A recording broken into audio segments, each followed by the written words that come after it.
Right now, President Trump is almost forcing the Fed that they have to cut the rates. And they will almost, I'm sure they will succumb this week. Now, after that, how is the economy supposed to now behave after that? We have low rates. We will definitely, again, in the next few months, start having a discussion about managing inflation, because those go hand in hand together. And the reason why I'm saying that is because we need to harness what we have now as an advantage globally, make a way of making our private sector buoyant and grow, so that in a rainy day, we'll have institutions that will support our economy. But when it is sunshine, we still cannot give warmth to the business sector or the private sector, because the government is crowding out the private sector from banking, from lending. In our economic, I mean, the easiest chapters of economics, we were told one of the roles of government and a central bank is to release money to the people through many tools, including fiscal policy in terms of spending. So we grew up knowing that the work of central bank, in quotes, is to print money, in quotes because it's figurative, and figure out how this money will end up in my pocket through many ways: spending, through financial instruments, and the rest. In Kenya, that has reversed. The work of the central bank now and government is actually to mop up money from the private pockets and then give to the government. That is why you see every month we are having fundraisings from government in terms of raising money. And what has that brought now, up to now? Out of those things that I'm talking about, our national debt now has grown to 12 trillion Kenya shillings. Over. It's now, because we borrow every day on average, maybe we are now talking about 12.4 trillion Kenya shillings. A higher figure from the previous times that we talked about debt. And I talked about these figures the other day, which are factual again. And every Kenyan, the beauty about Kenya now is that we may have shortfalls, but at least the Constitution guarantees that we get part of the public information for free when you need it. So the current debt is over 12 trillion shillings. So in a year, we are borrowing 1.25 trillion Kenya shillings. And by the way, last year, government went against the law and overborrowed more than it had been budgeted. Because we had budgeted as a country to borrow around 1 trillion Kenya shillings.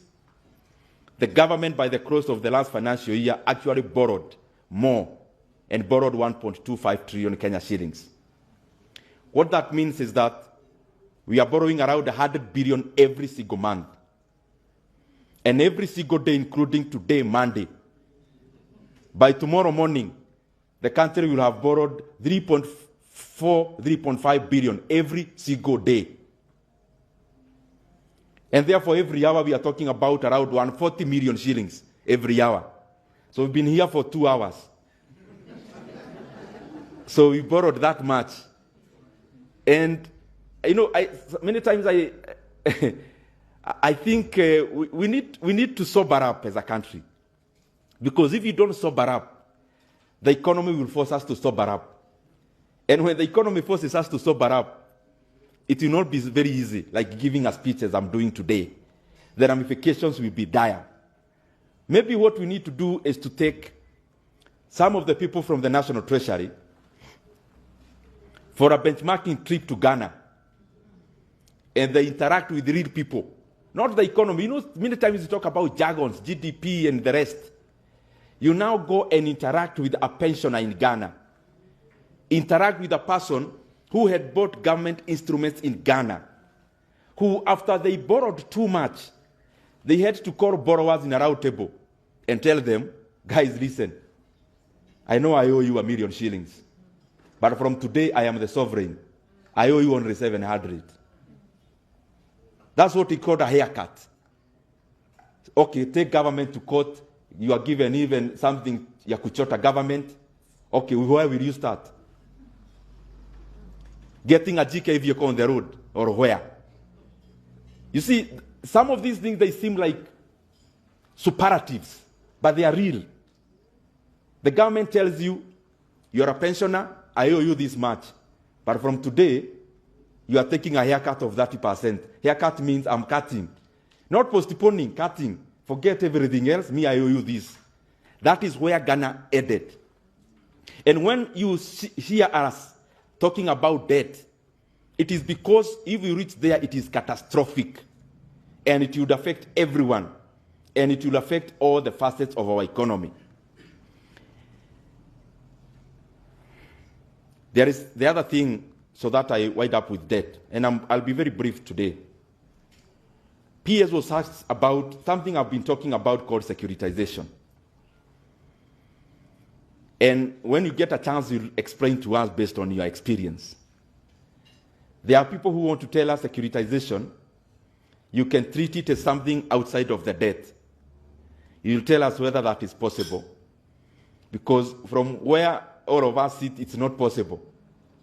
You can't have a shop. You are running a shop in Kakamega, a hardware shop.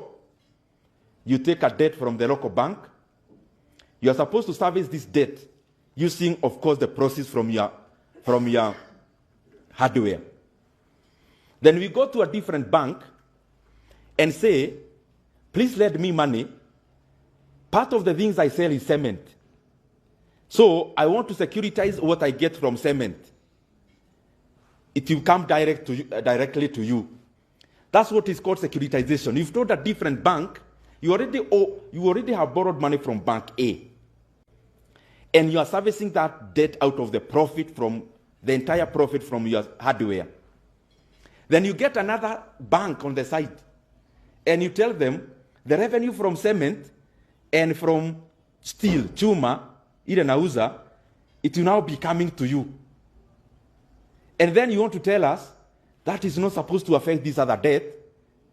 I mean, I keep saying, every time you hear about a big Kizungu Migi context in Kenya, coming from government, you hear a big name like the securitization, it is just supposed to tire you so that you don't question. But something must be happening that is not right. And just do your math, you'll see. I talked the other day about a debt of a board that was raised by securitizing sports fund to build stadiums. Let me start here. Kenya has always built stadiums. You know, many times we want to appear like we are now, we have innovated ways of building stadiums in Kenya. Kenya has always built stadiums. We have never securitized any revenue. So the issue about building a stadium is not there. The issue is about how are you building. So we end up borrowing around 45 billion Kenya shillings. Whichever method you use, even if you use future value of annuity, or you use a simple arithmetic of interest rate, in 15 years, Kenya will have paid interest rate of over 100 billion on a loan of 45 billion. And those are facts. Then we go and securitize fuel levy. And we say we are building roads with this fuel levy. Let me start here. Kenya has always built roads. All the roads we saw in our villages and estates when we were growing up, it was not black paint painted on our roads. It was tarmac. So it's not a new invention. We have always built tarmac roads. We have always built Mombasa Road is a road that was built many years back. Thika Road. The road to the Western Corridor. It's not new. It has been there. But now, we want to collect money that Kenya is supposed to collect for the next 7 years. We want to collect today and use it today. Now, the government, in the ensuing years, what are you going to come to do as government? You know, many times, people are here politically, there is a way people want people to talk, for example, as politicians. But what is more important to talk as a Kenyan today than about the future of our country? We may talk about leading the country, but which country? First address that the country is there. So when the country is there and functioning, you can talk about the other things. And that is why I think these things are very important. So in a nutshell, this is what I'm trying to say. We are borrowing 1.25 trillion every year, 100 billion every month, 3.5 billion shillings every day, around 145 million every hour, but every road you see in Kenya ongoing is not part of that debt. That is a different debt called securitization of fuel levy. So let no one tell you, we are borrowing this to build roads. No, the debt for building roads is not even there. We are borrowing that money, but when you ask, you'll be told, can't you see we are building even Taranta Stadium? This is the point. The money for building Taranta Stadium is actually not there. It is a different debt, not included in this mainstream debt.